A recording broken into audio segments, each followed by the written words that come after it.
भारतीय छात्र संसद foundation, MIT school of government और MIT विश्व शांति विश्वविद्यालय की संयुक्त पहल भारतीय छात्र संसद 12 संस्करण पूरे कर चुकी है।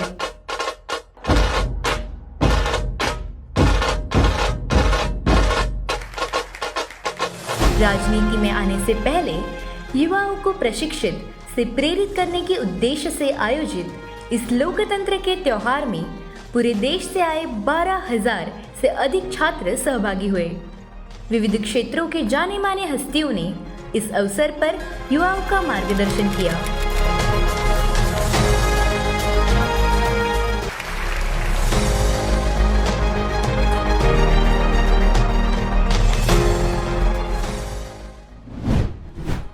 इस 12वीं भारतीय छात्र संसद में श्रीमती सुप्रिया श्रीनाथे, इन्होंने लोकतंत्र में युवाओं का योगदान इस विषय पर अपने विचार प्रकट कर युवाओं को प्रेरित किया।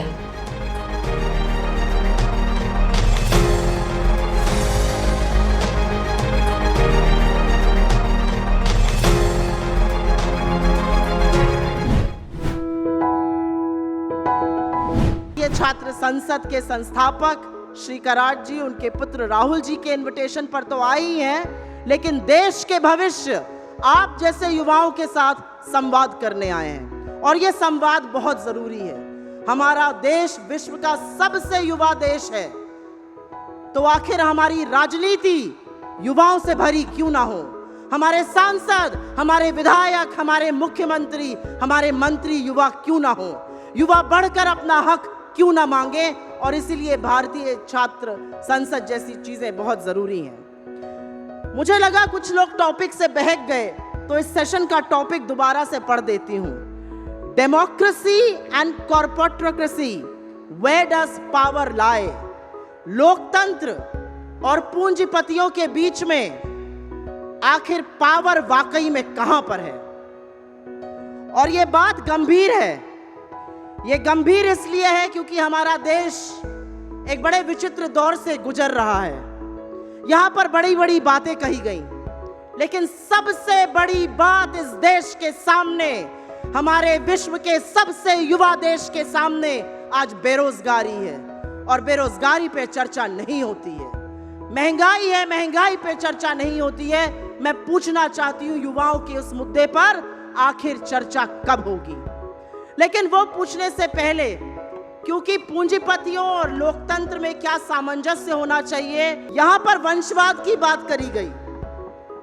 मैं एक लाइन आपके सामने बोलना चाहती हूं और फिर आपसे एक सवाल करना चाहती हूं, क्योंकि युवा यहां बैठे हैं। हम अपने युवाओं को राजनीति में आने से, नौकरियों में आने से, संस्थाओं में आने से क्या ऐसे अवरोध पैदा करके रोकेंगे?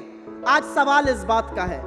आज सवाल इस बात का है कि जब हम बात करते हैं रियल पावर की, तो कोरोना काल में 83% लोगों की आमदनी घट गई, लेकिन 142 लोग इस देश में बिलियनियर कैसे बन गए? आखिर कैसे 10% लोगों के पास इस देश के 77% वेल्थ और संसाधन पर कब्जा है? तो पावर कहां है? ये पूछिए आप अपने आप से। ये पूछिए कि आज क्या नीति निर्धारण यहां पर बैठे हुए चुने हुए विधायक या सांसद कर रहे हैं, या पूंजीपति घिराने कर रहे हैं? आज क्यों ऐसे कानून बनते हैं जिसको वापस लेना पड़ता है? क्योंकि वो बिना संवाद किए, बिना राजनीतिक प्रतिनिधियों से चर्चा किए बनते हैं। वो कानून पूंजीपतियों के इशारे पर बनाए जाते हैं, और जब देश एक साथ खड़ा हो जाता है तो वो काले कानून वापस लेने पड़ते हैं। तो पावर असली कहां है? ये सवाल आपको पूछना है। आपको एक और बात पूछनी है, और यह बात जरूरी है। क्या पैसा कमाना गलत है? बिल्कुल गलत नहीं है। क्या प्रॉफिट कमाना पाप है? बिल्कुल पाप नहीं है। क्या देश में कॉर्पोरेट्स होने चाहिए? बिल्कुल होने चाहिए, लेकिन लेवल प्लेइंग फील्ड होनी चाहिए, सबसे जरूरी है। मैं पूछना चाहती हूं इस मंच से, आपके सामने युवाओं से, यहां पे बैठे हुए नीति निर्माणकर्ताओं से, ऐसा क्यों है कि 2 या 3 पूंजीपतियों को छोड़कर बाकी कॉर्पोरेट इंडिया आज चुप बैठा हुआ है? आज वित्त मंत्री को उनके बगल में बैठकर बोलना पड़ रहा है निवेश करिए, लेकिन वो निवेश करने को क्यों नहीं तैयार है? कॉर्पोरेट निवेश करेगा नहीं, नौकरी बनेगी नहीं। आखिर क्यों कॉर्पोरेट निवेश नहीं करना चाहता है? क्योंकि कहीं ना कहीं जो मोनोपोली बनाई जा रही है, जो रियल पावर लोगों के हाथ से ट्रांसफर करके 2-3 लोगों को दी जा रही है, उसके कारण आज बाकी कॉर्पोरेट इंडिया निवेश करने को तैयार नहीं है। क्या यह अचंभा करने वाली बात है कि 32,000 हाई नेटवर्थ इंडिविजुअल्स भारत छोड़ के चले गए और भारत के बाहर जाकर निवेश कर रहे हैं? वो क्यों नहीं यहां पर निवेश कर रहे हैं? क्या हमारे बच्चों का भविष्य नहीं बनना चाहिए? क्या कॉर्पोरेट इंडिया या प्राइवेट सेक्टर को निवेश नहीं करना चाहिए? करना चाहिए, लेकिन जो मोनोपोलीज बन रही हैं वो खत्म होनी पड़ेंगी। हर सेक्टर में मोनोपोली बन रही है। और सबसे बड़ी अचंभा करने वाली बात यह है कि जिन हवाई अड्डों से हम आते जाते हैं, लाखों भारतीयों की सुरक्षा करने वाले फोर्सेस वहां से हटा दिए जाएंगे, वहां पर प्राइवेट सुरक्षा कर्मी लगाए जाएंगे और आरएसएस हेडक्वार्टर की सुरक्षा सीआईएसएफ वाले करेंगे। ये कौन सा देश हम बना रहे हैं? हम किन पूंजीपतियों की बात कर रहे हैं? हम उन पूंजीपतियों की बात कर रहे हैं जो आज नीति निर्माण कर रहे हैं, जो प्राइम टाइम डिबेट पर, आपके मुद्दों पर डिबेट नहीं होने देते, क्योंकि वो उन चैनलों के मालिक हैं। जब मीडिया का, कॉर्पोरेट्स का, निवेश का, हर चीज का मोनोपोली बन जाएगी तो आपके हक की बात करेगा कौन? ऐसा क्यों है? हम लोग बोलते हैं फला एंकर डिबेट नहीं करता, फला एडिटर नहीं लिखता है। वो मजबूर है क्योंकि मालिकों के हाथ में सत्ता है और वो 2-3 मालिक ऐसे हैं जो आज पूरा मीडिया संभाल रहे हैं। किसी भी मीडिया का नाम उठाकर देख लीजिए, उसके पीछे पूंजीपति का पैसा लगा है। जब तक ये शिकंजा टूटेगा नहीं, आपकी कोई बात नहीं करेगा। आपको पकौड़ा तलने को कहा जाएगा और वो पकौड़ा तलने का तेल 90 से 220 कर दिया जाएगा और जवाब नहीं दिया जाएगा।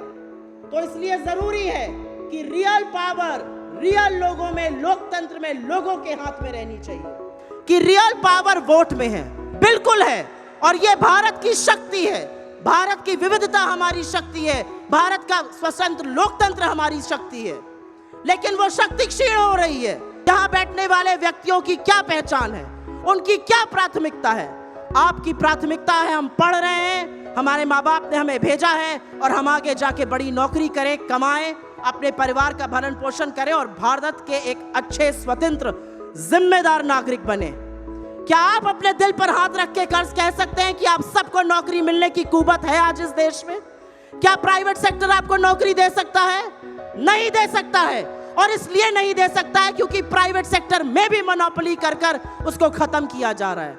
मैं अंत में सिर्फ एक ही बात कहूंगी, और ये बात कहनी जरूरी है क्योंकि आप युवा हैं, अपने आप को अभी भी युवा मानती हूं, और मुझे ऐसा लगता है कि जब युवा मन बना लेता है तो बदलाव जरूर लाता है।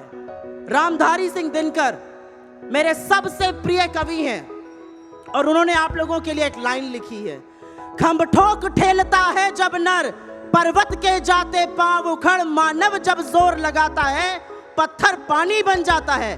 आइए राजनीति में बदलिए इस राजनीति का स्वरूप, और जो पावर आपके हाथों से निकलकर दूसरे के हाथों में जा रही है उसको वापस लाइए। यही भारत का लोकतंत्र है, यही हमारी पहचान है और यही हमारी असली शक्ति है।